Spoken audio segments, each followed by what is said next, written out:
क्या कोई चीज अनंत हो सकती है? क्या कोई चीज ऐसी हो सकती है जिसका अंत ना हो? हम मनुष्य ब्रह्मांड के बारे में जानने के लिए हमेशा से उत्सुक रहे हैं, लेकिन अब तक हम इसके बारे में केवल 1% या उससे भी कम ही जान पाए होंगे। ब्रह्मांड का 1% से कम हिस्सा तो हम देख ही पाते हैं, और उसमें भी हम बहुत कम जानते हैं। इससे हम ये तो जान गए कि ब्रह्मांड बहुत बड़ा है, लेकिन कितना और कहां तक ये फैला हुआ है इसका पता अब तक नहीं चल पाया। लेकिन क्या आप ये जानते हैं कि ब्रह्मांड हमेशा से इतना विशाल नहीं था, ये इतना फैला हुआ नहीं था। ये सब तो आज से 14 अरब साल पहले बिग बैंग के साथ शुरू हुआ था, और तब से अब तक ये कभी न खत्म होने वाले एक गुब्बारे की तरह फूलता जा रहा है, यानी कि फैलता जा रहा है। इसका अर्थ यह हुआ कि ब्रह्मांड के केवल उन्हीं हिस्सों को देखा जा सकता है जिनके प्रकाश को हम तक पहुंचने में 14 अरब साल का समय लगा है। यदि कोई भी चीज इससे बाहर है तो हम कभी नहीं देख पाएंगे। और दूसरी बात, किसी चीज के प्रकाश को हम तक पहुंचने में 14 अरब साल का समय लगेगा, इतनी दूरी पर हमें वह चीज कैसे मिलेगी? और क्या हम सच में उस चीज से 14 अरब प्रकाश वर्ष की दूरी पर होंगे? यदि ब्रह्मांड सब कुछ है तो उसके बाहर कुछ कैसे हो सकता है? और क्या ब्रह्मांड का कोई किनारा भी हो सकता है? यह सवाल भी हमें उन हैरान करने वाले सवालों के साथ अकेला छोड़ देता है। लेकिन यह ज्ञात में एक निरंतर यात्रा है जो हमारे नॉलेज और हमारे इमेजिनेशन की बाउंड्रीज को आगे बढ़ाती है। जितनी हम कल्पनाएं करते जाते हैं उतनी ही हम अपनी कल्पनाओं में उलझते चले जाते हैं। किसे पता है कि किसी दिन ब्रह्मांड के असली रहस्य को हम जान लेंगे। हम केवल अभी ब्रह्मांड के एक छोटे से हिस्से को ही देख सकते हैं जिसे हमने अब तक ऑब्जर्व किया है, क्योंकि प्रकाश को ट्रेवल करने में समय लगता है। लेकिन क्या होगा अगर ब्रह्मांड का अंत ही नहीं होगा? और क्या होगा यदि ब्रह्मांड का अंत मिल भी जाता है? क्या एक ब्रह्मांड के बाद दूसरा ब्रह्मांड होता है, या फिर एक ही ब्रह्मांड है? जिस प्रकार हमारा सूर्यमंडल है, उसके बाहर भी और बहुत सारे ऐसे तारामंडल हैं जो अपने अपने सूर्य के चारों ओर चक्कर लगाते हैं।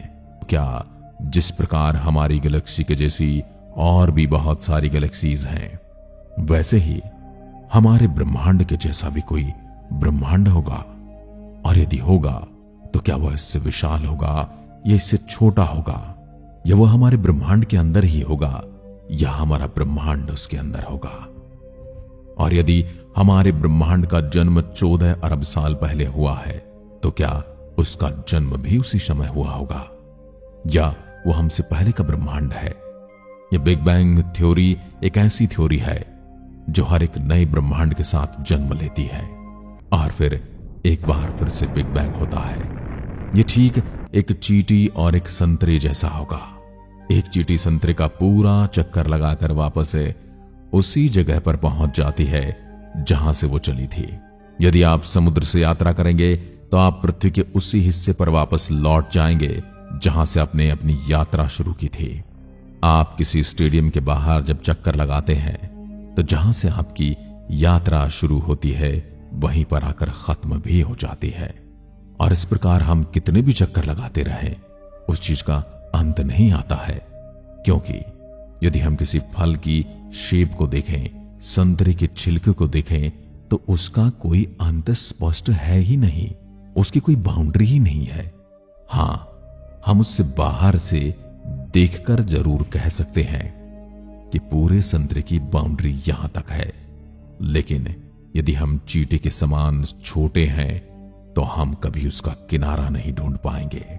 ब्रह्मांड भी कुछ ऐसा ही हो सकता है, एक ऐसा स्थान जो अपने आप में वापस मुड़ जाता है, जिसे समझ ले कि हमारा दिमाग स्ट्रगल करता है। इस सिनारियो में कोई बॉर्डर नहीं होगा। हम पूरी 3D दुनिया संतरे के छिलके की तरह होगी, और अगर आप कभी समय तक एक स्ट्रेट लाइन में उड़ते हैं तो आप वापस वहीं पर पहुंच सकते हैं जहां से आपने शुरुआत की थी। पृथ्वी पर हम चीजों को क्षितिज के पार गायब होते हुए देख सकते हैं, जो हमें ग्रह के आकार को मापने में मदद करता है। लेकिन सच तो यह है कि हमें अभी तक पता ही नहीं है कि ब्रह्मांड फाइनाइट और इनफाइनाइट हाइपर स्पीयर सिद्धांत की एक फैसिनेटिंग पॉसिबिलिटी है, लेकिन अभी के लिए एक रहस्य बना हुआ है जिसका खुलासा भविष्य में होना है। तो तारों को निहारते रहें और इस पर विचार करते रहें। शायद ब्रह्मांड एक ब्रह्मांडीय संतरे का छिलका है जो हमारे जैसी बहुत सारे छोटे मोटे जानवर इसके ऊपर घूम रहे हैं और हर कोई इसके अंत तक पहुंचना चाहता है। और यदि ऐसा है तो उसके अंत तक हम कभी नहीं पहुंच पाएंगे, न ही हम उसके अंत को समझ पाएंगे और न ही उसके अंत को देख पाएंगे।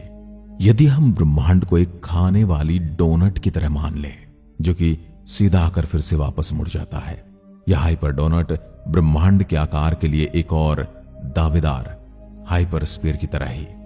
अगर आप काफी देर तक एक सीधी रेखा में यात्रा करते हैं तो आप अंततः अपने शुरुआती बिंदु पर वापस आ जाते हैं, लेकिन यहां पर एक थोड़ा सा झोल है। हाइपर डोनट ब्रह्मांड में चीजें थोड़ी अजीब होती हैं। सब कुछ समान रूप से वितरित नहीं किया जाता है। यदि आप दो अंतरिक्ष यानों को विपरीत दिशा में उड़ाते हुए कल्पना करते हैं तो एक बहुत तेजी से दूसरी ओर पहुंच सकता है और दूसरे के लिए परिस्थितियां अलग हो सकती हैं। एक और दिमाग घुमा देने वाली बात, एक हाइपर डोनट ब्रह्मांड एक ही समय में सबसे छोटा और सबसे बड़ा संभव हो सकता है। अपनी अजीब ज्योमेट्री के कारण यह सैद्धांतिक रूप से हमारे ऑब्जर्वेबल यूनिवर्स से कुछ ही गुना बड़ा हो सकता है, लेकिन यह अनंत रूप से विशाल भी हो सकता है। क्योंकि क्या होगा अगर ब्रह्मांड का वास्तव में कोई अंत ही नहीं है? क्या होगा अगर अंतरिक्ष हमेशा के लिए चलता रहता है? एक अनंत ब्रह्मांड कैसा होगा? ये एक ऐसा सवाल है जिस पर सदियों से फिलोसोफर और साइंटिस्ट विचार कर रहे हैं।